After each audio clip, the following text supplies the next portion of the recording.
Le problème c'est produit. Alors j'en reviens à la question. À partir de quand laissez-vous tomber un chanteur, par exemple?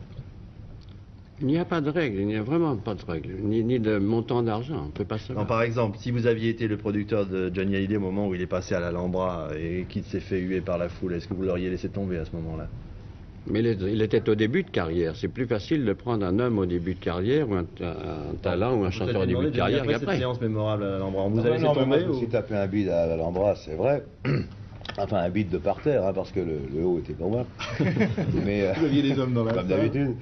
Mais ceci dit, je vendais quand même pas mal de disques. Pour l'époque, je vendais quand même entre 100 et 200 000 disques, 45 tours. À l'époque, c'était des super, c'était 4 titres sur un 45 tours.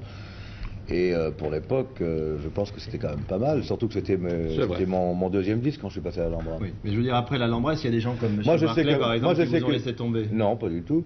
Moi, je sais que juste après l'Alhambra, où vous dites que justement il y a le parterre qui me sifflait, j'ai rencontré Eddie Barclay à Saint-Tropez, non, à Jean Lépin, qui est venu me demander, de signer chez lui.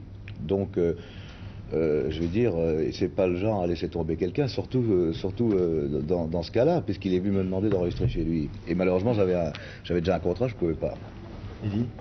C'est vrai, il dit tout à fait la vérité, mais c'était au premier temps des Alors là, il a envoyé Eddie rock'n'rollers. Mitchell pour me le mettre dans les pattes. Voilà, on a monté les chaussettes noires avec Eddie Mitchell et ils sont devenus super copains. La preuve, c'est qu'ils vont faire un disque en duo très prochainement. Bien, alors oui, Johnny? Non, moi, c'est je suis moi qui d'accord. veux, Eddie.